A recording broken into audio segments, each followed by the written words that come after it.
Greetings, humans. You have entered the Command Zone, your destination for all aspects of Elder Dragon Highlander. Enjoy your stay. Can you take me higher? To a place where blind men see. Can you take me higher? To a place with golden streets. Creed, Assassin's Creed. It's not the same thing, but today it is. They might have been assassins. We don't know. That's right. They just never got caught. They assassinated our eardrums with great hits. So Universes Beyond Assassin's Creed is almost here. So we get to reveal one of the brand new cards in the set, which is really exciting. We don't actually know if this is going to be one of the big ones, so it's sort of the chase rares, but this is definitely a cool thing in the game that it came from, which, spoiler alert, was Assassin's Creed 4, Black Flag, the pirate one. Yeah. It's a cool card. This is an interesting set. We are going to get into it and reveal this card in just a second. But before we do, we got to talk about our sponsors, cardkingdom.com/command. CreedKingdom.com. That is the place to go. Creed's probably, were they Pacific Northwest? Yeah, I think kind of grungy. They got some grunge too. We can look it up later. That's where Card Kingdom is based, by the way, as Pacific Northwest. If you want to get Magic product singles, you want to pre-order this stuff, you want to, still get your hands on Modern Horizons 3 stuff. If you're looking ahead to Bloomborough, anything you want that's Magic product, you're Magic players, you're buying Magic cards. Yeah. Go to cardkingdom.com/command. That is the place we order our own decks from when we are making things for Game Nights Live, for regular game nights, for Jimmy and my own collection, stuff like that. They have a huge inventory, so they've got all the cards you're looking for in the conditions you're looking for, in the versions you're looking for, and they are one singular retailer, so that's what we really love is the convenience factor of I add all the cards to my deck, and then I check out, and then one package arrives on my doorstep. Yeah, you really can't beat that, especially because I don't know about you, but we're probably all similar in this way. Is when I spend all the time to build a deck, I've really thought about it, I'm excited to play it, and I don't want to be waiting on a bunch of pieces to arrive. I want it all to get there so I can play it right now. So cardkingdom.com/command is really the best place to go if you want that convenience factor, and you're like me and you don't want to withhold gratification. Yeah, you want to start winning. Yeah. When you get those cards, sleeve them up, keep them protected at ultrapro.com/command. We're excited to introduce their brand new product line. It's called really the Mana 8. And we actually have some products right here in front of us. We've got these cool deck boxes, which are really high quality. When you open them up, they have this nice custom print on the inside. I'm sure we'll show some B-roll of the product a little closer up. Yeah, I've got the blue one, Jimmy's got the red one, of course, and mine has little waves on the inside. It's a really cool print. Mine's got little mountains. Yep. Yeah, it's really cool. And so, that's what it is. There are themed products around all of the primary colors in Magic the Gathering. There are Apex sleeves, playmats, you name it. And the nice part about these sort of really nice white surfaces, too, is that these are great for bringing to a convention, to get them signed, to get an artist to draw on them, and also just to make your collection look really nice and classy. And that's the best part about Ultra Bros. They've got so much product that's not just this sort of stuff, but beyond everything from the official set art to the pre-con commanders on playmats, sleeves, and deck boxes, and more. ultrapro.com/command. They also have great deals going on all the time. If you've been looking to upgrade your collection to make it look really slick and sweet, you have a mono red deck or a mono blue deck, or any of the colors, this is the collection for you. And they've also printed them in the new Apex sleeves. If you haven't tried out the new Apex sleeves, the shuffle feels amazing. Yeah, there's people at the office, have been playing, and when you come around the corner and somebody has the Mana 8 playmat deck box and sleeves, it's kind of have you ever been to a sporting event when they do a whiteout? Yeah. It's when you walk into the stadium and everyone's just wearing white. It's whoa. There's something just very arresting about it. It's just very cool. Yeah, so definitely highly recommend checking out the Mana 8, the new product from Ultra Pro. Yep, and you can get all that stuff, again, ultrapro.com/command. And of course, the final way to support all of our content is directly if you go to patreon.com/commandzone. Patrons get all kinds of cool perks like talking with Jimmy, myself, Rachel, our whole team on Discord. We answer questions and hang out there every day of the week. And then also they get access to exclusive content that we don't actually release on our YouTube channel. It only comes out for our patrons. Yeah. And then they get access to extra turns and game nights earlier than the general public, and ad-free. So if you want to see stuff early, interact with us directly, and support the content you enjoy, go to patreon.com/commandzone. So many perks. Yep. And of course, we shout out one lucky patron every single episode. So this one is dedicated to Natalie Gosselin. Natalie, you rock. You do indeed. Okay, let's get to this Assassin's Creed card reveal. Yeah, so this is a smaller set than normal. This is like a specially released set. It doesn't have commander decks. It's like 100 cards, a modern legal set that's going to have booster boxes, and there's going to be these new things called Beyond Booster Packs, which is, I guess, a new way of sort of getting out Universes Beyond cards to the public. New? New. Okay, listen. Refined. The packs only have 7 cards in them. I think there are going to be collector's boosters packs that have 10. Yeah. We have it all written down, like how this is broken down, but it's just kind of sounds like Aftermath, right? Yeah, it does. The first few slots are going to be non-foil uncommons, then you get a scene card or maybe a cool land, and then you go sort of get into you could have many multiples of rares and mythics in these packs, because it's going to be a non-foil rare, and then traditional foil rare, and then or traditional foil, not even necessarily rare, and then a booster fun card, and then a token at the end. So this didn't go super well last time, the whole Aftermath thing. People didn't like it. I didn't like it. I don't think you liked it. It's a lot of plastic to open up for 7 Nobody cards. bought it. In fact, for Thunder Junction, they took all those cards and folded them into the set because it went so badly. Yeah.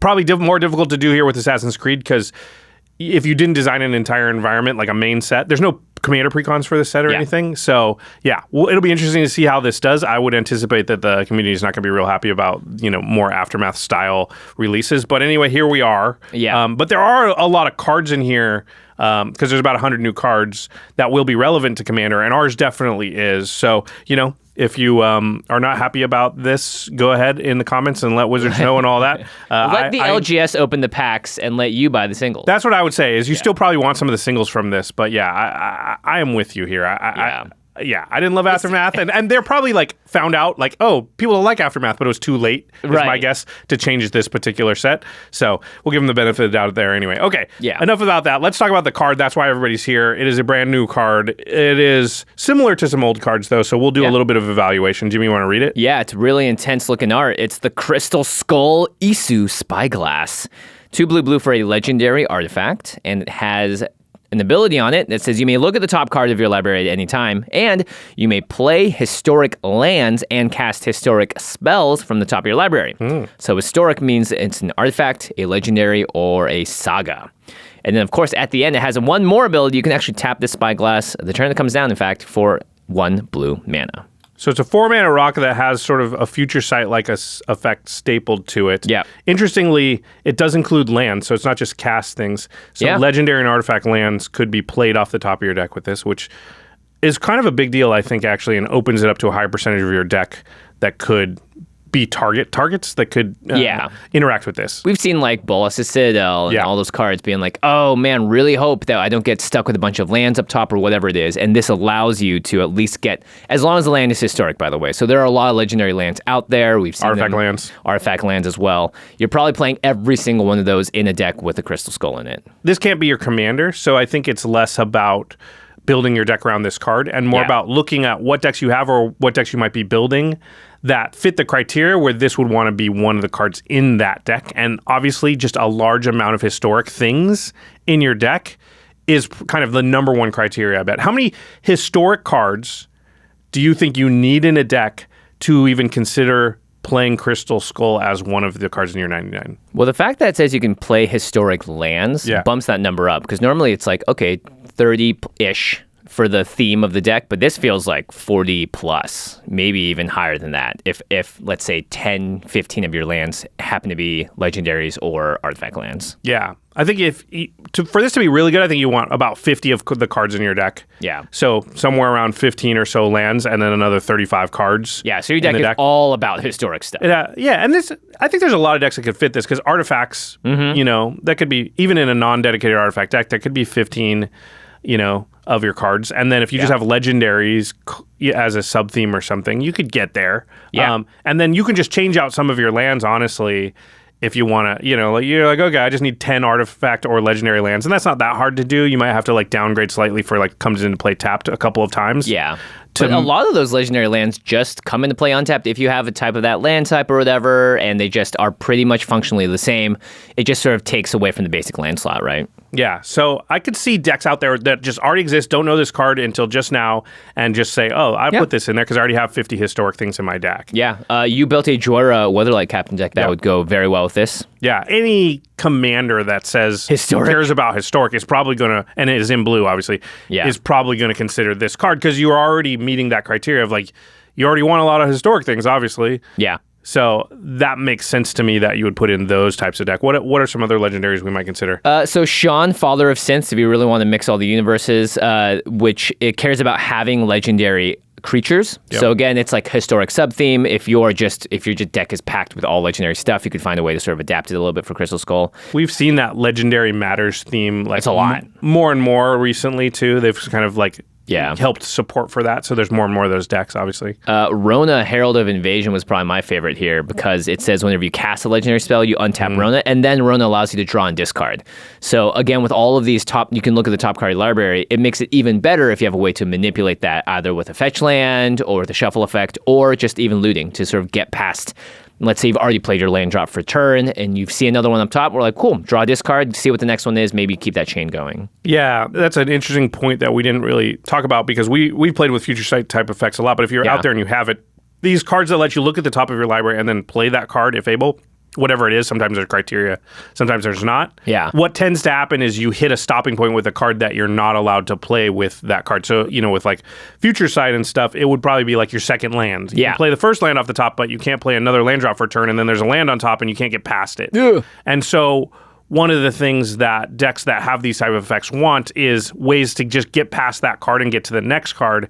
And so looting effects, rummaging effects are pretty good. Also, just shuffle effects. So decks with a lot of like fetch lands and shuffle ability will be candidates to have this kind of thing as well. And then we should also say, and we'll get to this a little bit later, decks that are already messing with the top of their library and like rearranging things there that sort of care about wanting to know what that is or whatever, they're going to also be good candidates because, anytime you use like Sylvan Library or something, you're like, oh, cool, I'm going to draw this one and I'm going to put these two on top and I know I can cast them with, this card I've got. So, yep. Good times there. Anything that sort of messes with the top of your library, there's a lot of it now. And this effect, we're going to talk about in a bit, has seen a lot of repetition or sort of like similar effects in recent printings. And the last card I thought was like pretty interesting was Alistair, the Brigadier. Again, we're going ultimate, the universe is beyond here. Whenever you cast this story spell, you can make a 1/1 white soldier creature token. And then it sort of wants you to storm off, pay 8, make all of your things +X, where X is the number of historic permanents you control. And kill them. Yeah, and these Future Sight type effects, like this Crystal Skull, are really good at helping you storm off, right? Because people think of them as like, oh, draw an extra card per turn, but it's often like draw 4 extra cards because you cast the top card, then the next card, you're like, oh, cast that. Then the next card, you play that land. Yeah, cast that. And those are all cards off the top of your library, so it's as if you drew them and cast them. Yeah. So that is card advantage as well, yeah. So we've been talking a lot about Future Sights. And there are other comparisons to this card that see a lot of play in Commander. One of the big ones is Mystic Forge. Yeah, this one is a menace. This is like an instant remove on site card when you're playing against the deck that wants to really make advantage of it. Any deck that's got Mystic Forge, you have to assume it has a lot of colorless spells in their deck. And this card becomes like, I don't know in how many games I've been in where they play a Mystic Forge and you're like, oh, that card's going to win them the game. Yeah, because they have a mana reducer, so now all of a sudden they're playing cards off the top of their library for free. Mystic Forge notably has an ability to pay a life, exile the top card of your library so you can keep moving past it. And that, I think, actually makes it a very, very powerful card, whereas in this case, the Crystal Skull doesn't have that. It allows you to tap for a blue, which is not relevant. But the ability for Mystic Forge to have that built in is really powerful. Yeah, it's interesting, that comparison for Crystal Skull versus Mystic Forge. And they're also similar in that colorless spells not the same as historic, but because artifacts make up a large portion of colorless spells and artifacts are historic, I could see decks with Mystic Forge wanting to run Crystal Skull as kind of a second version of that effect, and they are very similar. But I agree with what you said. The ability to pay the life and exile the top card of your library is a lot better than the ability to just tap for 1 blue mana. And artifact decks also have ways to untap other artifacts, notably. So that adds to the ability there, I think. Although you could add to the amount of mana you're creating. But yeah, you're right. What you want from this card is access to more cards, and the mana gives you access to cast those cards, but not necessarily access to more cards when you get stuck. Yeah. Which is kind of the worry of these things. So the Mystic Forge, Bolas Citadel decks, what everyone at the table does is breathe a sigh of relief when they're done. Yeah, when they look and they're like, oh, it's a land. I can't get past. I can't play that. Okay, cool. Maybe I'm going to get another turn. Yeah, exactly. Because they're the type of cards you play, and then they like start doing stuff, and you're like, oh, we might be dead. We might be dead. Yep. Another card that's kind of similar is the Reality Chip. This card sees a lot of play. This just says you may look at the top card of your library on your turn, and then as long as it's attached to a creature, because it has a reconfigure, it is an equipment basically, you can play lands and cast spells from the top of your library. But this has no restriction once it's equipped to something. It's anything pretty much. Yeah, you can play any lands and cast any spells.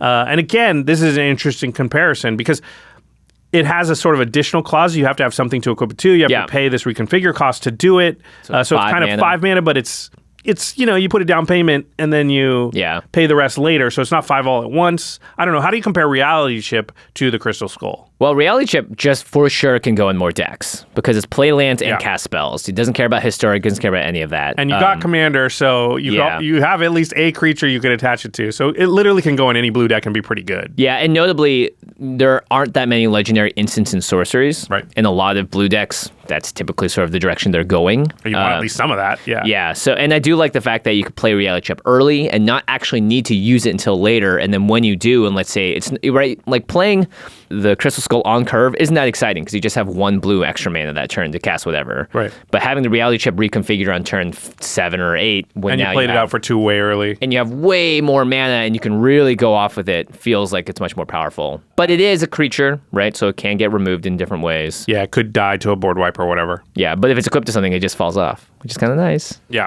There's Fibblethip, Lost on the Range. There's the Fourth Doctor. There's the Belligerent. These are all versions of the Future Sight effect. And Future Sight's kind of the first card that did this, which is why we kind of name it after that. So there's been a lot of this. And I would say all of these just about combo really well with one card. So if this one card that we're about to talk about is in your deck and you're in blue, you could consider Crystal Skull in that deck from, I think, this card alone almost. Yeah. At least as you have some amount of historic in there. And it's Sensei's Divining Top.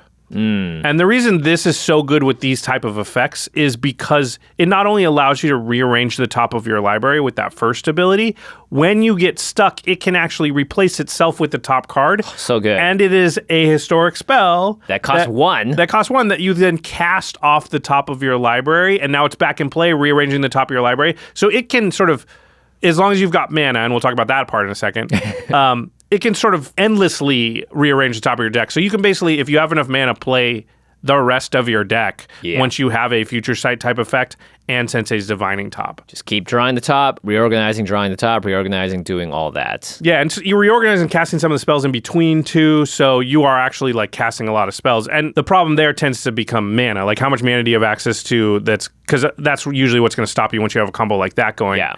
And the really big thing that a lot of decks that run Sensei's Divining Top do is they play a bunch of artifact cost reducers. So like Ethereum Sculptor or Foundry Inspector, that kind of stuff. Joyous Familiar. Yeah, There's they don't have a million limit at 0, so they just makes Sensei's Divining Top free. Draw your whole deck. Yeah, and you draw your whole deck, and then all your artifacts and stuff are also free or very low cost. So that combo's been around forever. Yeah. And this is another card that will give redundancy. Now, it doesn't give redundancy to the part that's rare. So I don't think it matters for the combo. It didn't make the combo more powerful. There's already a bunch of different ways. Already, yeah. Ballistic Citadel, since the Divine Top has existed. Yeah. It's if they ever make another, which they'll never do, if they ever make another version of a Sensei's Divining Top that you have to start worrying, because that would cause redundancy to the side of the combo that there's currently only one of those that really does it. There's things that do pieces of it or one-time uses of it, but not. Right. But that's not the problem. So, yeah. Anyway, we'd be remiss if we didn't call it out. I know a lot of people out there already know about Divining Top Future Sight, but pretty for those good. that don't, it's even better with the Ethereum Sculptor and those types of effects. For sure. And yeah, again, it's an artifact, it's historic, and so I think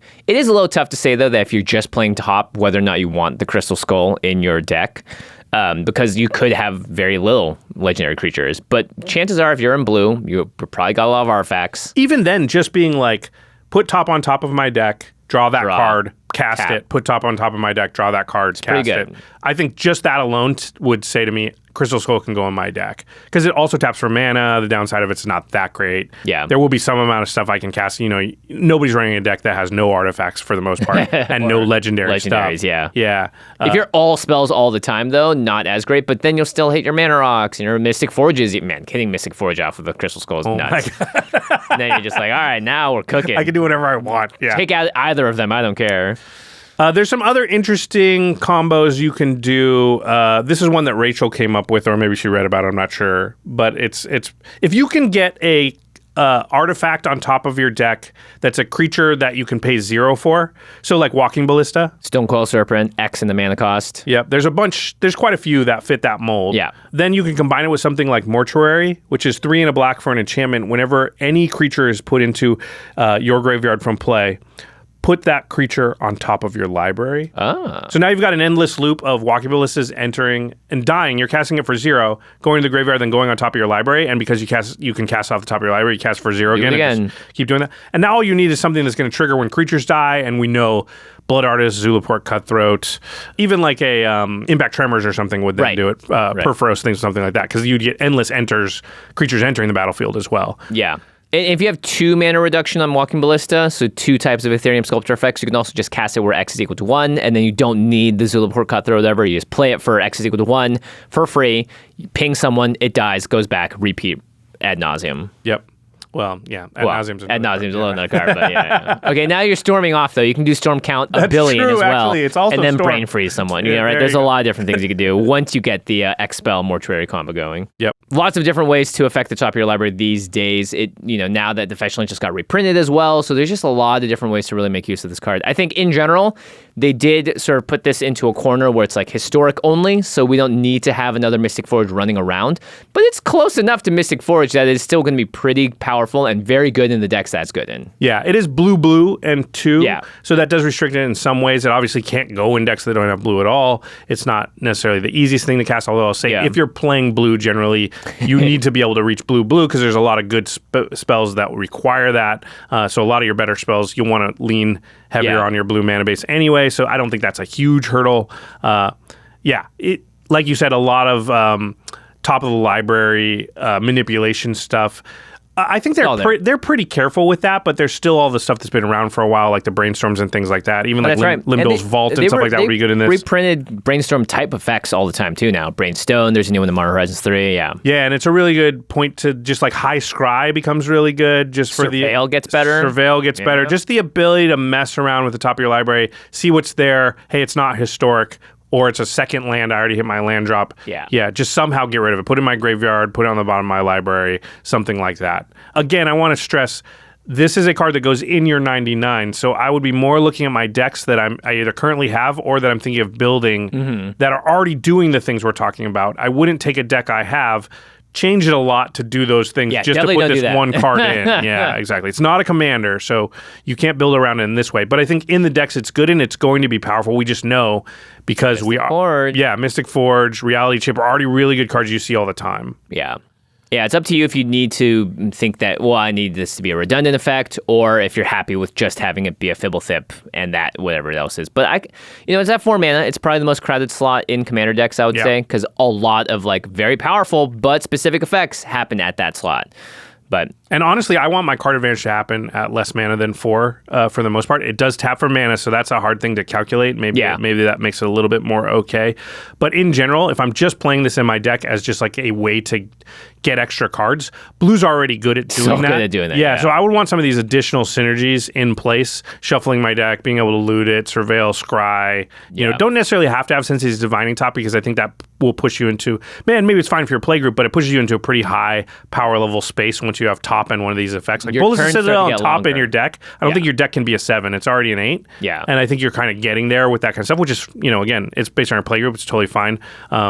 Not putting any judgment on it, but just being aware of like, hey, I have this other stuff going on. I don't have top though, so like it is just going to be a thing that where sometimes this will draw me 2 or 3 cards in a turn. Yeah, I think that's playable in some 7 level casual decks. Yeah, it is really nice when you start to add in the legendary lands though. I would say that's when this really gets sweet. Because again, not every one of these effects lets you play lands off the top of your library. Yeah, that's really powerful. This card is one of those that if you looked at the scale of like, does this make your turn longer? It's definitely on the yes side of that. So just keep that in mind as well. A lot of decisions too. Yeah. Like if you can scry, you can surveil, you can loot, you look at the top card, a lot of times you can be like, well, I can cast that, but it's a lot of mana. Do I want to loot or scry this away, but I don't know what the next card is? There's a lot of thinking involved in that kind of stuff. So be aware of that as well. Yeah, and are the cards in my hand better than this one? Yeah. So Yeah, in general, you want to play the cards off the top of your library before you play the cards out of your hand, because the thing can get removed, in which case you lose access to that card advantage, but not always. I mean, these,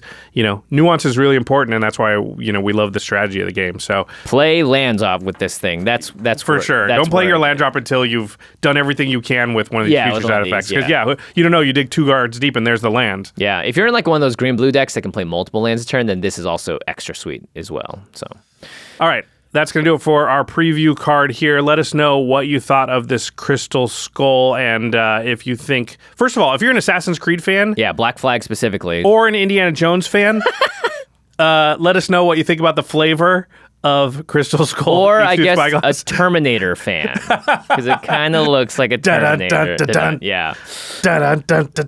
I think it is pretty thematic. The Isu are like the ancient humanoid beings that have added all this cool new technology. So it's got it's got like a future sight feel to it already. There you go. Right? Yeah. There you go. So let us know what you think if you're a fan of Assassin's Creed as far as the flavor, and did they nail the design of this based on what it kind of does in the game. But also let us know mostly what you think about this card, what decks you're going to put it in. Is there any nuance to this card that we didn't discuss in the episode and you think people should know about? We love it when people leave comments on the videos because it does really help people out to get additional information that maybe we didn't give. And also, lets us know in the future, like, oh, we need to think about these aspects that people are talking about. Yeah. Yeah, and if you want to pick up cards that go well with this or pre-order a card like this, go to cardkingdom.com/command. That is our go-to when we are building decks here at the Command Zone, both for our own personal collections and for the shows that we do. So if you want to get all of your cards in one convenient package, if you are building a Indiana Jones Assassin's Creed crossover set with Tomb Raider, you can I wish just there go... was a refrigerator card. Yeah. I'm sure it's like Teferi's protection. Yeah. Yeah, you can just alter it. Incredible.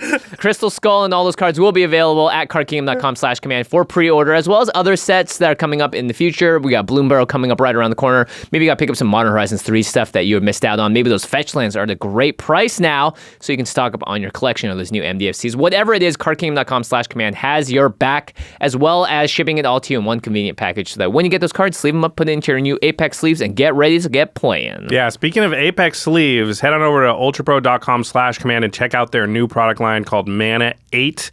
It is super classy. They look amazing. It is good. Yeah, it is these white deck boxes, sleeves, playmats with the mana symbols on them. I love the simplicity of the design here, but it's super, it just feels classy. These are like eternal. Yeah, you could have these for a long, long time. And these sleeves, look at this mountain. If you haven't tried out the Apex sleeves, we keep saying it, but man, the shuffle feel is insane. Yeah. And there's actually, I noticed these deck boxes, they have a clasp now. So there's a magnet and a clasp. So if you just let it go, it'll still hold. But if you really want it, you can press it down and sort of clasp it in, which I really like as an addition here. ULTRAPRO just continuing to innovate. So yeah, shake test, baby, shake test. Where's Prof? We got to bring these to our product testing room and let the folks there try it out. Yeah, but definitely check out the Mana 8 line. It just looks really good, and we know their products are super high quality. So ultrapro.com/command. All right, everyone. Thank you so much for checking us out. Cleanup step. Let's give a big thanks to our team here at the Command Zone. We got Damon Lenz, Eric Lamb, Megan, Gaurav Goliath, Jordan Pridgeon, Jamie Block, Arthur Meadowcraft, Manson Long, Josh Murphy, Jake Boss, Sam Waldo, Evan Limburger, Katie Cole, Mitch Trafford, and of course, Rachel Weeks. All right, everybody. Thanks for watching. And we will see you next time. Peace.